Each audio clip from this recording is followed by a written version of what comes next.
ನಾಳೆ 25ನೇ ಸಿಎಂ ಆಗಿ ಡಿಕೆ ಶಿವಕುಮಾರ್ ಪ್ರಮಾಣ ವಚನ ಸ್ವೀಕಾರ ಮಾಡಲಿದ್ದಾರೆ. ಮಧ್ಯಾಹ್ನ 4:05 ಪದಗ್ರಹಣ ಮಾಡಲಿರುವಂತಹ ಡಿಕೆಶಿ ಲೋಕಭವನದಲ್ಲಿ ಸರಳವಾಗಿ ನೆರವೇರುವಂತಹ ಕಾರ್ಯಕ್ರಮ. ಪದಗ್ರಹಣ ಕಾರ್ಯಕ್ರಮ ಬೆನ್ನಲ್ಲೇ ರಾರಾಜಿಸುತ್ತಿರುವ ಬ್ಯಾನರ್ಸ್ಗಳು. ಬೆಂಗಳೂರಿನಾದ್ಯಂತ ಎಲ್ಲಾ ಕಡೆ ಬಿಗ್ ಬ್ಯಾನರ್ಸ್, ಫ್ಲೆಕ್ಸ್ಗಳನ್ನು ಅಳವಡಿಕೆ ಮಾಡಲಾಗಿದೆ.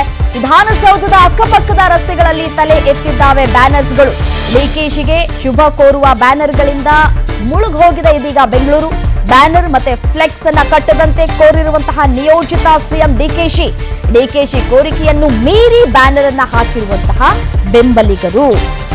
ಇಲ್ಲಿ ಡಿಕೆ ಶಿವಕುಮಾರ್ ಅವರು ಈ ಹಿಂದೆಯಿಂದಲೂ ಕೂಡ ಇದನ್ನೇ ಹೇಳ್ಕೊಂಡು ಬಂದಿದ್ದಾರೆ, ಯಾರೂ ಕೂಡ ಬ್ಯಾನರ್ ಅನ್ನ ಅಳವಡಿಕೆ ಮಾಡಬಾರ್ದು ಅಂತ ಹೇಳಿ. ಬಟ್ ಆದ್ರೆ ಅವರು ಕೂಡ ಹೇಳಿದ್ದಾರೆ, ನಾನು ಸಿಎಂ ಸ್ಥಾನವನ್ನು ಅಲಂಕಾರ ಮಾಡ್ತಾ ಇದ್ದೀನಿ, ಹೌದು, ಆದರೂ ಕೂಡ ಬ್ಯಾನರ್ ಹಾಕಬೇಡಿ ಅಂತೇಳಿ. ಬಟ್ ಆದರೆ ಅದನ್ನು ಯಾರೂ ಕೂಡ ಕೇಳುವಂತಹ ಗೋಜಿಗೆ ಹೋದಂತೆ ಕಾಣಿಸ್ತಾ ಇಲ್ಲ.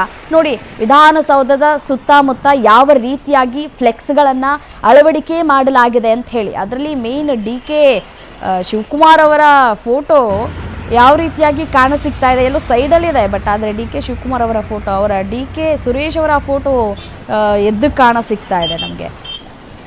ಡಿಕೆ ಶಿವಕುಮಾರ್ ಸಿಎಂ ಆಗ್ತಾ ಇದ್ದಾರಾ, ಡಿಕೆ ಸುರೇಶ್ ಅವರು ಸಿಎಂ ಆಗ್ತಾ ಇದ್ದಾರಾ ಅನ್ನುವಂತಹ ಪ್ರಶ್ನೆ ಈ ಫೋಟೋಗಳನ್ನ ನೋಡಿದ್ರೆ ಕಾಡ್ತಾ ಇದೆ. ನಾಳೆ ಮಧ್ಯಾಹ್ನ ಸರಿಯಾಗಿ 4:05 ಲೋಕಭವನದಲ್ಲಿ ಅತ್ಯಂತ ಸರಳವಾಗಿ ಪದಗ್ರಹಣವನ್ನ ಮಾಡಬೇಕು ಅಂತ ಹೇಳಿ ತಯಾರಿಗಳಾಗ್ತಾ ಇದೆ.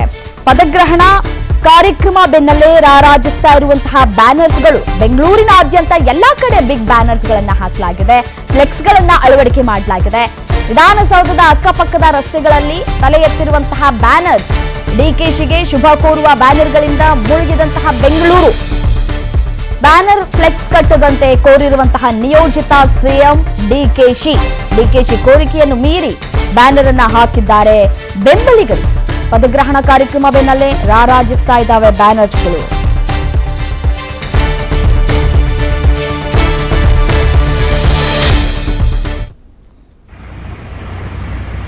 ಸೇಮೇ ತಾನೇ ಅವ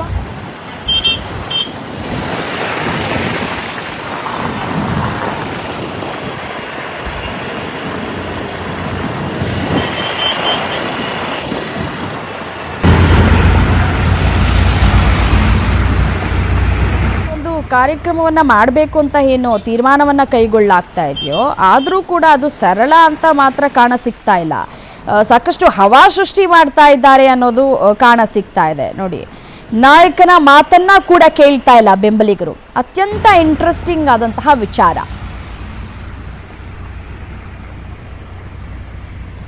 ಏನು ಇದೇ ವಿಚಾರಕ್ಕೆ ಸಂಬಂಧಪಟ್ಟಂತೆ ಮತ್ತಷ್ಟು ಡೀಟೇಲ್ಸ್ ಕೊಡ್ತಾ ಹೋಗ್ತಾರೆ ನಮ್ಮ ಪ್ರತಿನಿಧಿ ಧ್ರುವ ದೂರವಾಣಿ ಸಂಪರ್ಕದಲ್ಲಿದ್ದಾರೆ.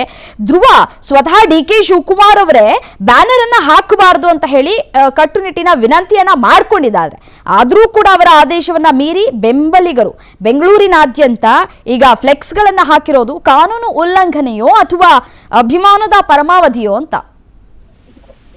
ಈಗ ಡಿಕೆ ಶಿವಕುಮಾರ್ ಬೆಂಬಲಿಗರು ಈ ಒಂದು ಫ್ಲೆಕ್ಸ್ ಮತ್ತೆ ಬ್ಯಾನರ್ ಅನ್ನ ಹಾಕ್ಲಿಕ್ಕೆ ಮುಂದಾಗಿದ್ರು. ಈಗಾಗಲೇ ಬೆಂಗಳೂರಿನ ಹಲವು ಕಡೆ ಹಾಕಿದ್ದಾರೆ. ವಿಧಾನಸೌಧದ ಮುಂಭಾಗದಲ್ಲಿ ಬೃಹತ್ ಕಟ್ಔಟ್ ಅನ್ನ ಹಾಕ್ಲಿಕ್ಕೆ ಎಲ್ಲಾ ತರಹದ ಸಿದ್ಧತೆಯನ್ನ ಮಾಡಿದ್ರು. ಸುಮಾರು 50 ಅಡಿ ಎತ್ತರ ಹಾಗೆ 100 ಅಡಿ ಅಗಲದಲ್ಲಿ ವಿಧಾನಸೌಧದ ಆಪೋಸಿಟ್ ಹೈಕೋರ್ಟ್ ಏನಿದೆ ಅದರ ಮುಂಭಾಗದಲ್ಲಿ ಒಂದು ಬೃಹತ್ ಕಟ್ಔಟ್ ಅನ್ನ ನಿರ್ಮಾಣ ಮಾಡ್ಲಿಕ್ಕೆ ಸಿದ್ಧತೆಯನ್ನ ನಡೆಸಿದ್ರು. ಈಗಾಗಲೇ ನಾಯಕರ ಫ್ಲೆಕ್ಸ್ಗಳು ಕೂಡ ಬಂದಿದ್ವು.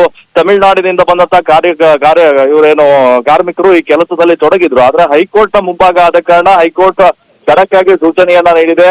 ಹೈಕೋರ್ಟ್ ನ ಸೂಚನೆಯ ಮೇರೆಗೆ ಸದ್ಯ ಈಗ ಪೊಲೀಸರು ಹಾಗೆ ಜಿಬಿ ಅಧಿಕಾರಿಗಳು ಸ್ಥಳಕ್ಕೆ ಬಂದು ಈ ಕಟ್ಔಟ್ ಗಳನ್ನ ತೆರವು ಮಾಡುವಂತ ಕೆಲಸವನ್ನ ಮಾಡಿದ್ದಾರೆ. ಸೊ ಹಾಗಾಗಿ ಅವರ ಸೂಚನೆಯಂತೆ ಈಗ ಕಟ್ಟಿರುವಂತಹ ಇದನ್ನೆಲ್ಲ ಕೂಡ ಬಿಚ್ಚಿಸ್ತಾ ಇದ್ದಾರೆ. ಅದನ್ನ ಮತ್ತೆ ಗಾಡಿಗೆ ತುಂಬಿಕೊಂಡು ಹೋಗ್ತಾ ಇದ್ದಾರೆ. ಸೊ ಇಲ್ಲಿ ಈಗ ರಿಮೂವ್ ಮಾಡಿರುವಂತದ್ದು ವಿಧಾನಸೌಧದ ಮುಂಭಾಗ. ಆದ್ರೆ ನಗರದ ಬೇರೆ ಭಾಗದಲ್ಲಿ ಇರೋ ಕಡೆ ಯಾವ ರೀತಿ ಕ್ರಮವನ್ನ ಕೈಗೊಳ್ತಾರೆ ಅನ್ನುವಂಥದ್ದನ್ನ ಕೂಡ ಕಾದು ನೋಡ್ಬೇಕಾಗಿದೆ. ಈಗಾಗಲೇ ನಗರದ ಹಲವು ಕಡೆ ಇದೇ ರೀತಿಯ ಪರಿಸ್ಥಿತಿ ಇದೆ. ನಾವು ನೋಡ್ತಾ ಹೋಗ್ಬೋದು, ಯಾವ ದಿಕ್ಕಿನಲ್ಲಿ ಕೂಡ ನೋಡಿದ್ರು ಕಟೌಟ್ ಗಳೇ ರಾರಾಜಿಸ್ತಾ ಇದ್ದಾವೆ. ಸಿದ್ದರಾಮಯ್ಯನವರಿಗೆ ಹಾಗೆ ಡಿಕೆ ಶಿವಕುಮಾರ್ ಅವರಿಗೆ ಶುಭಾಶಯ ಕೋರಿ ಈ ಒಂದು ಫ್ಲೆಕ್ಸ್ ಗಳನ್ನ ಯುವ ಕಾಂಗ್ರೆಸ್ ಇರ್ಬೋದು, ಯುವ ಮುಖಂಡರು ಇರ್ಬೋದು, ಹಾಗೆ ಸ್ಥಳೀಯ ನಾಯಕರು ಈ ರೀತಿಯ ಬ್ಯಾನರ್ ಮತ್ತೆ ಕಟೌಟ್ ಅನ್ನ ಹಾಕ್ತಾ ಇದ್ರು. ಸೊ ಹಾಗಾಗಿ ಈಗ ಹೈಕೋರ್ಟ್ ಶಾಕ್ ನೀಡಿದೆ. ಅದರ ಬೆನ್ನಲ್ಲೇ ಅಧಿಕಾರಿಗಳು ಈ ಒಂದು ಕ್ರಮವನ್ನ ಕೈಗೊಳ್ತಾ ಇದ್ದಾರೆ. ಮತ್ತೊಂದು ಕಡೆ ಬೆಂಗಳೂರಿನ ಸೌಂದರ್ಯವನ್ನ ಹಾಳು ಮಾಡಬೇಡಿ ಅಂತ ಹೇಳ್ತಲೇ ಇಷ್ಟೊಂದು ದೊಡ್ಡ ಮಟ್ಟದಲ್ಲಿ ಬ್ಯಾನರ್ ಹವಾ ಸೃಷ್ಟಿಸಿರೋದ್ರ ಹಿಂದೆ ವಿರೋಧ ಪಕ್ಷಗಳಿಗೆ ಮತ್ತೆ ಈ ಸ್ವಪಕ್ಷದ ಭಿನ್ನಮತೀಯರಿಗೆ ನನ್ನ ಶಕ್ತಿ ಏನು ಅನ್ನುವಂತಹ ಶಕ್ತಿ ಪ್ರದರ್ಶನ ತೋರಿಸುವಂತಹ ಪರೋಕ್ಷ ತಂತ್ರ ಏನಾದ್ರೂ ಅಡಗಿದ್ಯಾ ಅಂತ. ಹೌದು ರಮ್ಯಾ, ಇದು ಮುಖ್ಯವಾಗಿ ಹೈಕೋರ್ಟ್ ನ ಆರ್ಡರ್ ನ ಪ್ರಕಾರ ಬೆಂಗಳೂರಿನಲ್ಲಿ ಎಲ್ಲಿ ಕೂಡ ಅನಾಧಿಕೃತವಾಗಿ ಕಟ್ಔಟ್ ಹಾಗೆ ಬ್ಯಾನರ್ ಇರ್ಬೋದು ಫ್ಲೆಕ್ಸ್ ಗಳನ್ನ ಹಾಕುವಂತಿಲ್ಲ. ಆದ್ರೆ ತಮ್ಮೇ ಸರ್ಕಾರ ಏನ್ ಮಾಡ್ತಾರೆ ಹೇಳಿ, ಡಿ ಕೆ ಶಿವಕುಮಾರ್ ಅವರೇ ಮುಖ್ಯಮಂತ್ರಿ ಆಗ್ತಿದ್ದಾರೆ, ಕೇಳೋರು ಯಾರು ಅನ್ನುವಂತಹ ಪರಿಸ್ಥಿತಿ ಅವ್ರಿಗೆ ಬಂದಿರುತ್ತೆ. ಸೊ ಹಾಗಾಗಿ ಈ ರೀತಿ ಎಲ್ಲ ಕಡೆ ಕೂಡ ಹಾಕಿದ್ದಾರೆ. GB ಏನೋ ಅವ್ರ ಅಂಡರ್ ಅಲ್ಲಿ ಬರುತ್ತೆ, ಅಧಿಕಾರಿಗಳು ಆಕ್ಷನ್ ತಗೊಳ್ಬೇಕಾದವರು ಅವರ ಅಂಡರ್ ಅಲ್ಲಿ ಕೆಲಸ ಮಾಡ್ತಾರೆ. ತಮಗೇನಾದ್ರೂ ಹೆಚ್ಚು ಕಡಿಮೆ ಆದ್ರೆ ಕಷ್ಟ ಅಂತ ಹೇಳಿ ಎಲ್ಲ ಸುಮ್ಮನೆ ಇದ್ರು. ಆದ್ರೆ ಹೈಕೋರ್ಟ್ ಯಾವಾಗ ಸೂಚನೆಯನ್ನ ನೀಡ್ತೋ ಎಲ್ಲ ಎಚ್ಚೆತ್ಕೊಂಡು ಈಗ ಸದ್ಯ ವಿಧಾನಸೌಧದ ಮುಂಭಾಗ ಹಾಕಿರುವಂತಹ ಎಲ್ಲಾ ಕಟ್ಔಟ್ ಗಳನ್ನ ರಿಮೂವ್ ಮಾಡುವಂತ ಕೆಲಸವನ್ನ ಮಾಡ್ತಾ ಇದ್ದಾರೆ.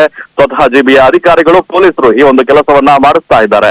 ರಮ್ಯಾ, ಥ್ಯಾಂಕ್ ಯು ಡೀಟೇಲ್ಸ್ಗೆ. ನೋಡಿ, ಅಭಿಮಾನ ಇರಬೇಕು, ಆದ್ರೆ ಅದು ನಾಯಕನ ಶಿಸ್ತಿಗೆ ಸವಾಲ್ ಕೂಡ ಆಗಬಾರ್ದು. ನಾಳೆ ಮಧ್ಯಾಹ್ನ ಅಂದರೆ 4:05 ಕರ್ನಾಟಕ ರಾಜಕಾರಣದಲ್ಲಿ ಹೊಸ ಇತಿಹಾಸ ಸೃಷ್ಟಿಯಾಗ್ತಾ ಇದೆ.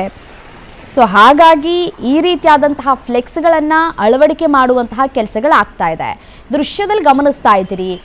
ಮೊದಲಿಗೆ ನೀವು ಗಮನಿಸಿದಂತಹ ದೃಶ್ಯ ಯಾವ ರೀತಿಯಾಗಿ ಬ್ಯಾನರ್ಸ್ಗಳನ್ನು ಅಳವಡಿಕೆ ಮಾಡಿದ್ರು ಅನ್ನೋದು ನಿಮಗೆ ಕಾಣಸಿಗುತ್ತೆ. ಮತ್ತೊಂದು ದೃಶ್ಯವನ್ನು ಗಮನಿಸಬಹುದು. ಈಗೇನು ಈ ಹಿಂದೆ ಅಳವಡಿಕೆ ಮಾಡಿದ್ರಲ್ಲ ಬ್ಯಾನರ್ಸ್ಗಳು, ಸ್ಟಿಕ್ಕರ್ಸ್ಗಳು ಏನೆಲ್ಲ ಅಳವಡಿಕೆ ಮಾಡಿದ್ರು ಅದೆಲ್ಲವನ್ನೂ ಕೂಡ ತೆರವು ಮಾಡುವಂತಹ ಕೆಲಸಗಳು ಕೂಡ ಆಗ್ತಾ ಇದೆ.